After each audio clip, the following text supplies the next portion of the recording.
Welcome back to Madman Review. So guys, we've been diving deep on this channel about a kind of an unexpected topic, why there's such a big push to militarize the admin side of our government. We've talked about the IRS a couple of days ago. In this video, we'll talk about the USDA. They're supposed to be about checking out the behind the scenes of dairy farms, meat production spots, etc. So what's the deal? Why the sudden interest in firepower? Well, after some digging, we've got a clearer picture of why they think packing heat is necessary, but before we jump into that, let's lay down some basics about the USDA for context. Alright, so the USDA is this massive arm of the US government. Their main gig, overseeing a whole range of stuff, from farming and forestry to helping out small towns grow and, of course, making sure our food's up to snuff. If you take a quick peek at their official site, it spells out that they're all about leading the charge on matters related to food, agriculture, the great outdoors, promoting growth in rural areas, and nutrition. And they're not just shooting from the hip. They base their decisions on thorough research, clear public policies, and solid management practices. But that's not all. They've got some big dreams too. The USDA's website also highlights their vision. They want to ignite economic growth through cool innovations, breathe life into rural America, and ensure that our farmers not only feed us, but help feed folks all over the globe.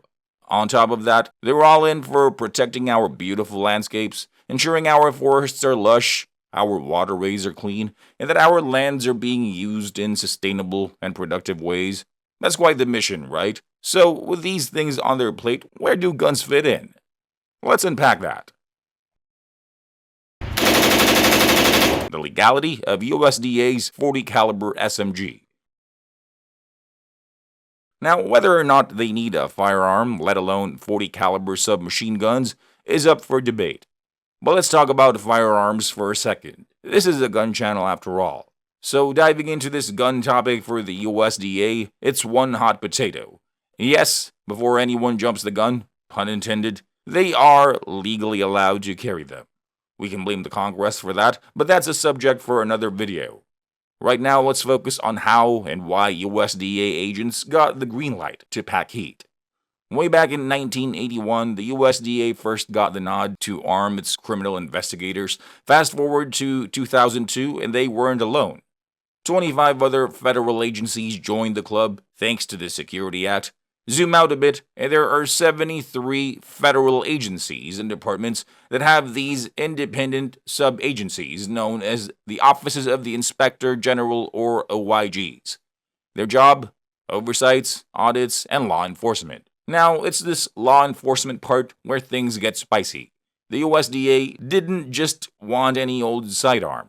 They were in the market for 40 caliber submachine guns. Yep, you've heard that right. The USDA Office of Inspector General posted solicitation number USDA OIG WEA 5714, which specified for a high-powered firearm that shoots 40 Smith & Wesson rounds.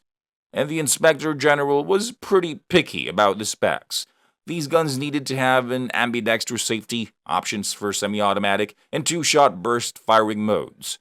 Tritium night sights on both front and rear, rails ready for flashlight and scope attachments, a stock that could fold or collapse, a generous 30-round magazine capacity, and a sling.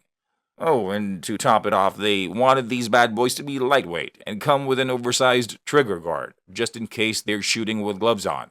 So there's the lowdown on the USDA and their choice of firepower. Makes you wonder what they're preparing for, doesn't it? What's the point of this 40 caliber SMG? Alright, let's break this down. Why on earth would the USDA want to pack 40 caliber submachine guns? I mean, are they expecting some high-octane showdowns at the dairy farm? Gonna stage an epic raid against those dangerous folks dealing in raw milk? Or farmers not buying into the Monsanto seed game? Now, it might sound like I'm poking fun, but some of these concerns aren't entirely out of left field. I mean, remember when the USDA turned a blind eye to the whole contamination of organic alfalfa by the genetically engineered version from Monsanto? Makes you want to pull your hair out, doesn't it? It's enough to make some folks jump to the conclusion that the USDA has got some shady backdoor dealings with Monsanto. Oh well, guess we'll never know. But let's hear the USDA side of this story. According to them, these guns aren't for midnight raids on farmers, but for their own self-protection. They've thrown around words like farm fraud, theft of their stuff, bribery, some intense smuggling cases, and even threats and actual acts of violence against their employees.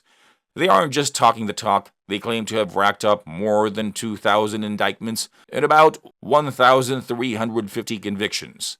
So, from their perspective, these guns are a necessary measure to ensure the safety of their employees who might be stepping into potentially volatile situations. The Sausage King Fiasco. Thank goodness the USDA is not wasting money on more inspections of processed food factories. Heard of what happened to Sausage King in California back in 2000? Yeah, the Sausage King incident in 2000 was truly tragic. The events that unfolded at the sausage factory were both shocking and deeply saddening. The loss of those FSIS investigators is a grave reminder that there can be unexpected dangers even in professions we don't necessarily associate with immediate threats. But arming FSIS investigators with such high-power firearms is, for lack of a better word, stupid. The idea of field inspectors being equipped with submachine guns certainly does sound over the top. The thought is, if the goal is protection and deterrence, there might be more reasonable measures. Having armed police officers accompany them could be a viable solution. It would mean that there's a clear distinction between the roles. Inspectors inspect, and the police handle any potential threats.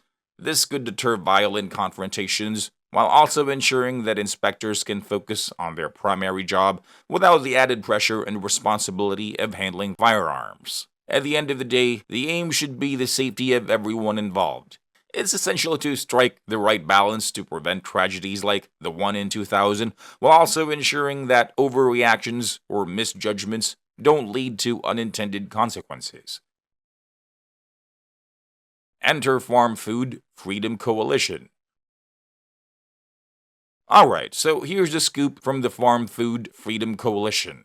Over the past few years, there have been a bunch of surprise visits to farms and food joints where these agents straight up pull their guns on folks just trying to pack up some grub. They even dropped a story about an Amish milk farm getting a surprise visit, and guess what? No weapons or anything shady in sight, but these agents came in like it was in an action movie scene.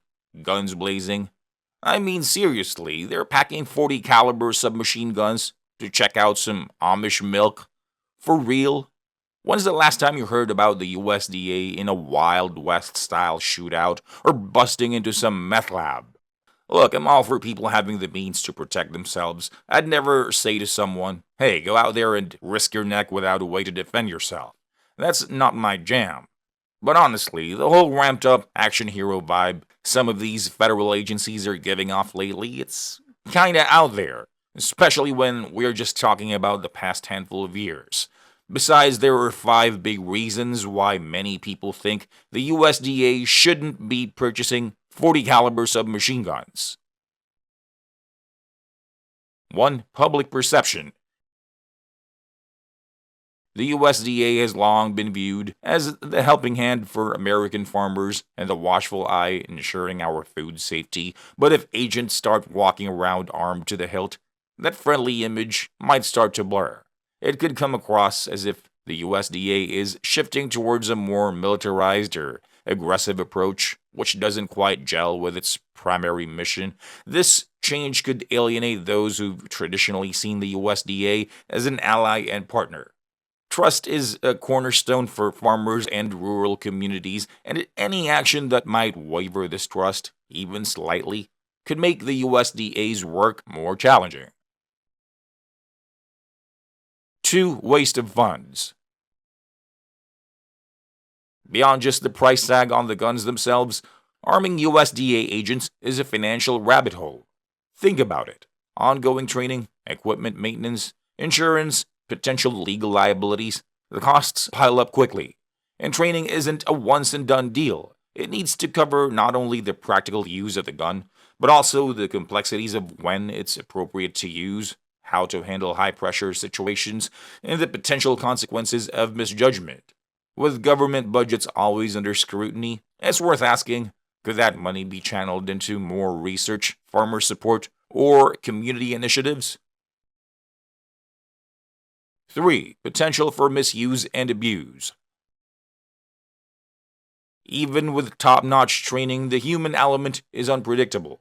Introducing more firearms into any system naturally increases the odds of something going awry, whether it's an accidental discharge, a misunderstanding that escalates because of the gun's presence, or even an emotional reaction in the heat of the moment. And there's another side to this coin. What if a departmental firearm gets lost, or worse, stolen? That becomes a ticking time bomb, potentially being used for criminal activity.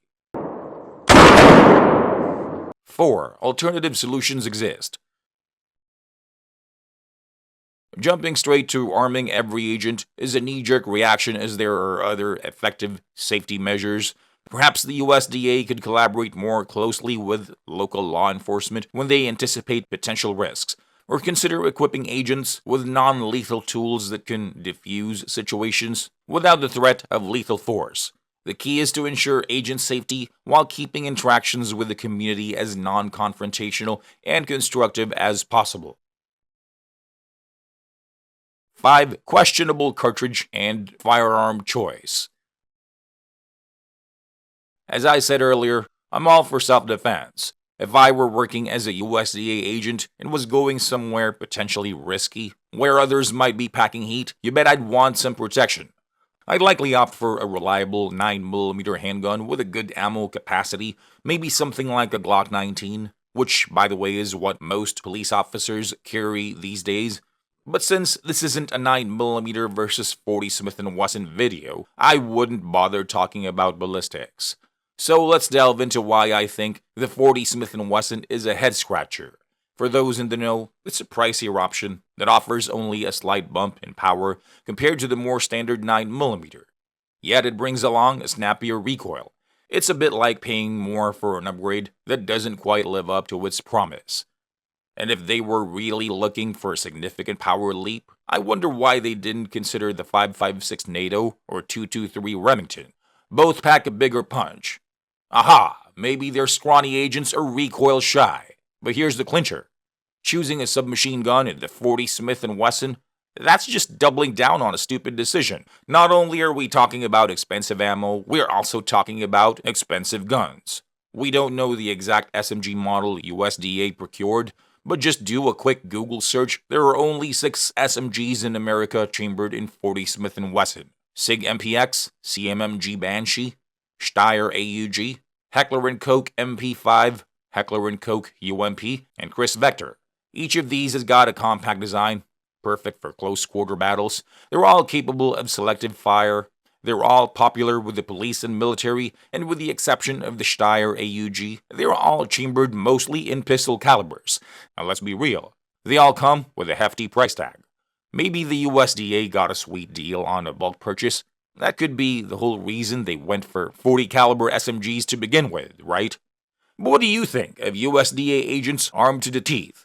I'm pretty sure you all have your opinions on the matter, and maybe theories on their idiotic decision to go with 40 caliber SMGs. If you do, sound off in the comments.